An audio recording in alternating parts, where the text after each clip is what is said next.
Europa Universalis 4 is hard to learn because it's a mishmash of many different mechanics. This is because the game covers 400 years of history. In what other game can you fight through the wars of the Protestant Reformation and take your surviving country to colonize America? The nice thing is that few of the mechanics themselves are complicated, so I'll be taking you through them one at a time.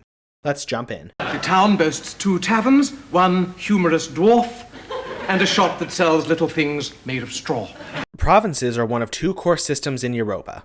Provinces hold buildings which modify their properties. The most important properties a province has are its 3 development scores. They are tax, production, and manpower. You can raise a province's development score by spending monarch power. Speaking of which, I am the king! monarch power is the second core system. Monarch power is generated by each country's leader at the end of each month. You can also hire advisors who will generate more monarch power. Monarch power is used to do just about everything. Wow, they have it!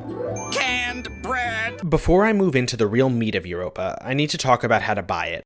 This game has way too many paid DLCs. Anything that isn't an expansion or immersion pack doesn't do anything to gameplay.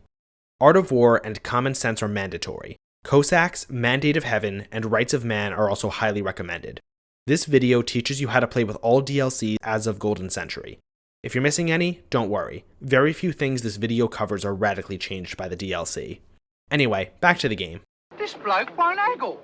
Won't haggle? Money is measured in ducats. The 2 main ways to get ducats are through taxes, which are made through your province's development, and trade. Every province is in a trade node. More trade value is created in a trade node based on how valuable its province's trade goods are and how much production development these provinces have. Trade is collected from the node that your main trade city is in. There are more ducats to be made in trade nodes with more total trade value. You collect a larger share of these ducats in proportion to how much trade power you have in the node. A certain amount of each node's trade value will not be collected, but instead move downstream to other nodes. Merchants have many uses, but they're best used to collect from trade nodes that your main trade city isn't in. Now that we have our money, we need to spend it. Shoot! That was my last quarter! The 3 most important expenses are forts, the navy, and the army. You can mothball your forts and ships and defund your army to save money while at peace. Never defund your navy. You can mothball the ships you aren't using and keep funds up for your trade ships, which will more than pay for themselves.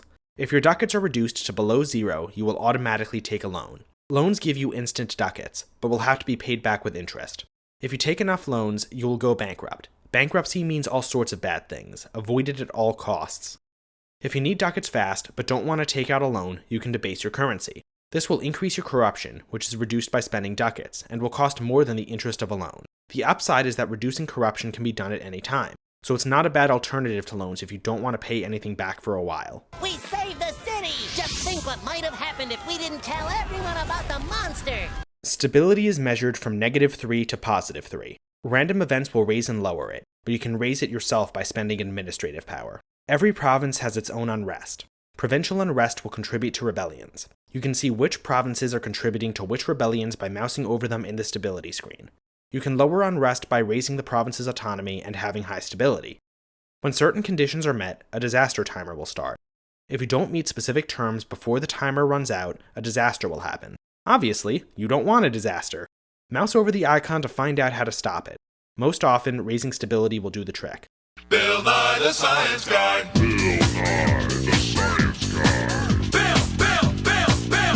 From time to time, an institution will spawn in a province that meets certain criteria. Institutions spread across the world through various means.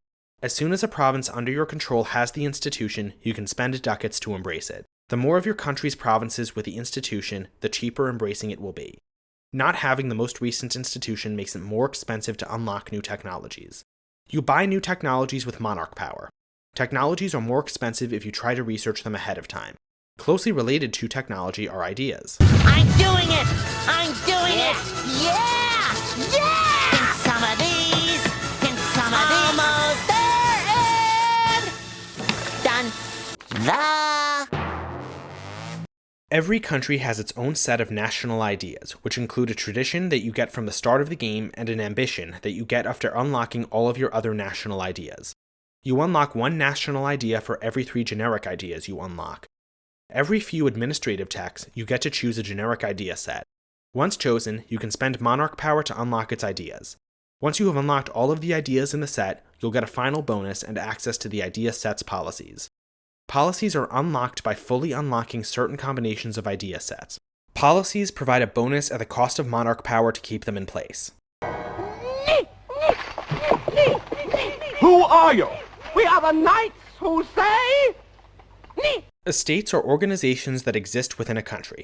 In European monarchies, the estates are burgesses, the clergy, and the nobility.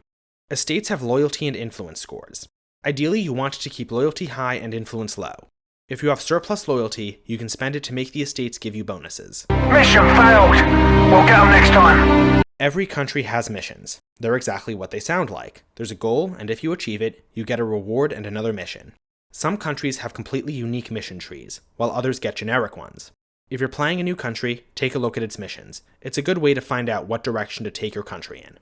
I wonder what this one does. I wonder what this one does. I wonder what this one does. Events are pop-ups that present themselves from time to time. Some are generic and can happen to any country, while others are historically accurate and can only happen to specific countries. When one happens, pick the option that seems best to you. Decisions are actions you can take when their conditions are met. Actually, that's it. There's nothing more to say about them. Next! Welcome to Protestant Heaven. Ruin 1, hurrah! Each country has an official religion, as well as a tolerance score for it, heretic religions, and infidel religions. This determines how rebellious provinces of these religions will be while under your control. Generally speaking, more tolerance is good, but it doesn't matter if you plan to convert provinces to your faith. You do this by sending missionaries to convert them. Each religion gets its own mechanics. 2 examples are Catholics, who fight for control of the Holy See and its bonuses, and Protestants, who can choose 3 unique bonuses in the form of aspects of faith. Let me ask you a question. What's religion without culture? I can't understand you. Go back to your country, white power. Each province has its own culture, and every country has accepted cultures. You can spend diplomatic power to make a culture accepted by your country. You can also spend diplomatic power to change a province's culture. Provinces with cultures that are not accepted will be more rebellious. God, I love that game. Oh, we're talking about Europa. Opening the diplomacy screen with another country will present you with a ton of options. The most important are offer alliance, royal marriage, annex vassal, build spy network, and fabricate claim. You need a diplomat to be able to take a diplomatic action. The period of time Europa covers was filled with all sorts of strange international relationships. I'll go over a few now. Personal unions were probably the weirdest. Imagine if the President of the United States was elected to become the Prime Minister of Canada. There are all sorts of strange domestic and foreign policy implications there. During the time of monarchies, it wasn't unheard of for the ruler of one country to inherit control of another. When this happens, the countries are in a personal union with each other. Both countries stay independent, but share a foreign policy, making them act sort of like permanent allies. Another unlikely relationship might be formed when a country expands too quickly. The countries around it will form a coalition to contain it. If enough countries join, they'll have an easy war to contain the target. Even the best diplomats can't always succeed. Every country must select rivals. Rivals will never want to work with you, but on the bright side, you gain bonuses for beating them in wars. Choose carefully.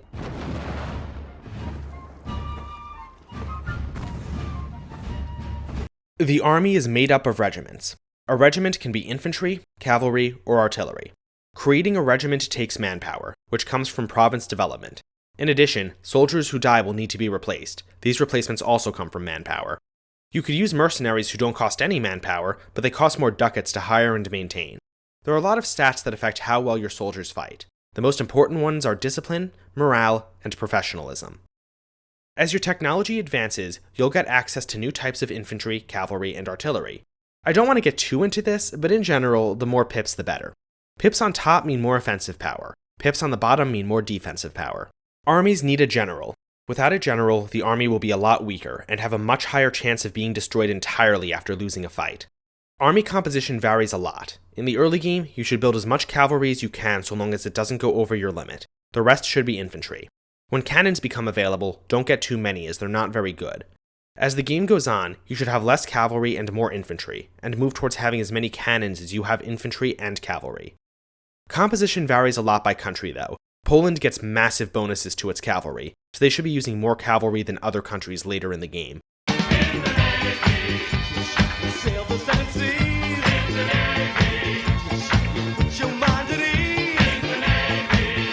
Navies, luckily, are much simpler. There are 4 types of ships: heavy, light, galley, and transport. Heavy ships are best for fighting and exploring. Light ships are all about trade, but can hold their own in a fight. Galleys are another fighting ship, but they're only good in seas. Transports are terrible at fighting, and are only good at, well, transporting troops. You can decide your navy composition for yourself. Just remember to have an admiral.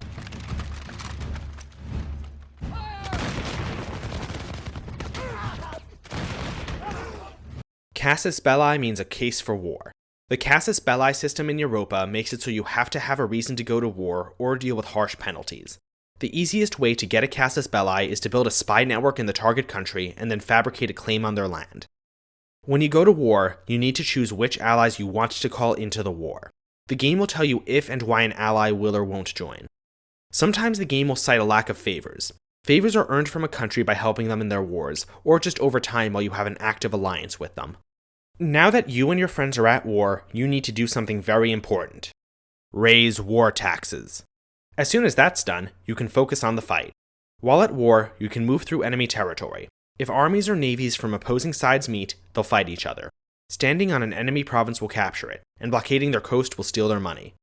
To win the war, you need war score, which is won by defeating enemy armies, capturing their land, or anything else that would hurt them. Capturing land does have a complication though. Forts. Some provinces have forts in them.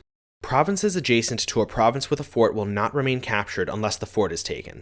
Capturing a fort takes a lot more time than capturing a regular province. You can't go around forts either. Once you move into a province adjacent to a fort, you can only move to the fort's province or to a province not adjacent to the fort. When you think you have enough war score, you can propose a peace treaty to the enemy. These treaties are basically a la carte, so you have a lot of flexibility. The game will tell you if and why a treaty will or won't be accepted. Is it truly wise to divide a land in so wild and ragged a fashion?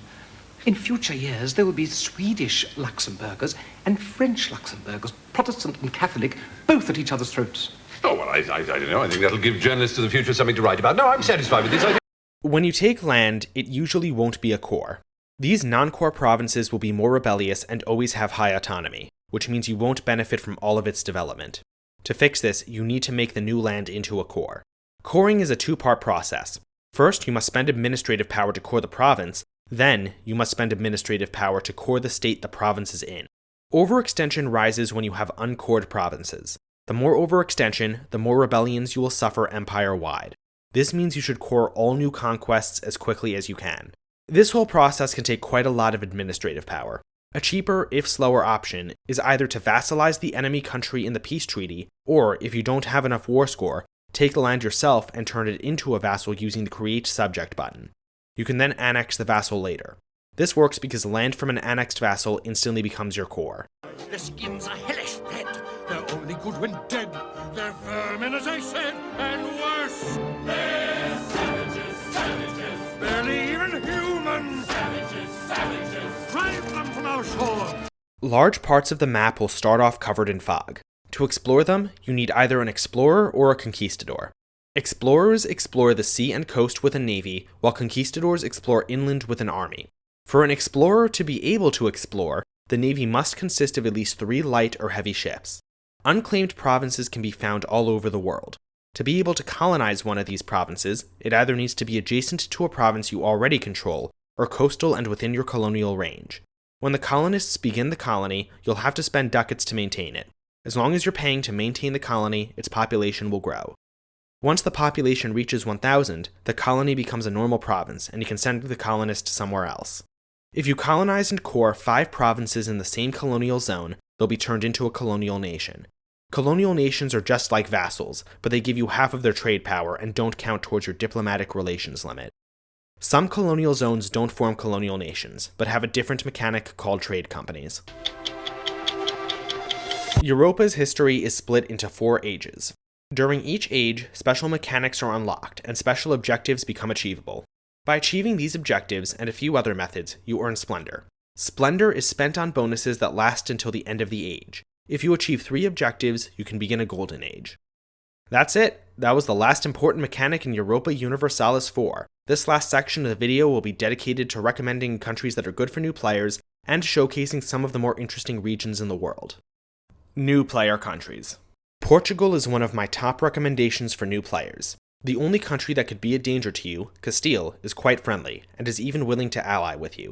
This means you're safe to colonize all over the world while playing a support role in Castile's wars. When people talk about good countries for new players, Korea rarely comes up, but its position isn't too different from Portugal's. Since China is very friendly, and Japan is busy being embroiled in a 100-year civil war, neither is a threat. To the north are easily conquerable Jurchens. After beating them up, you can continue to grow your empire in Asia, or even colonize the New World by island hopping to Alaska and California. Oh, really? Yeah, really. Why, you didn't fancy just kicking some German arse? That's why we were there. That's what rather appealed to us, too. The Holy Roman Empire had existed in one way or another for 800 years by the start of the game. In-game, the empire is made up of many small nations who can either be members, free cities, electors, or the emperor. The emperor country is so called because its monarch is also the emperor of the empire. When the emperor dies, the electors elect a new emperor.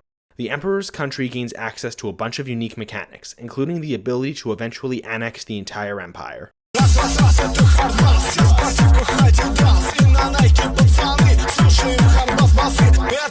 Eastern Europe is dominated by large countries. The largest are Poland and Muscovy. It's very common for Poland to get a personal union over Lithuania, and for Muscovy to conquer its way to forming Russia. The Ottomans and Scandinavian countries also often meddle in this part of the world. China, China, China, China, China, China, China, China, China, China. East Asia is dominated by two countries, China and Japan. Or at least it would be if Japan weren't embroiled in a 100-year civil war. Under Chinese hegemony, Asia is quite calm. This changes when Japan properly unifies. When this happens, Asia becomes a constant battle between China and Japan. Welcome to another edition of Thunderdome!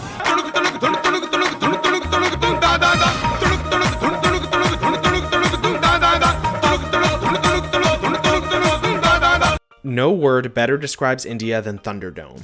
The subcontinent is divided by religion and then again by many different countries and cultures. With few natural barriers to protect borders, India will be a many nations enter, few empires leave sort of affair.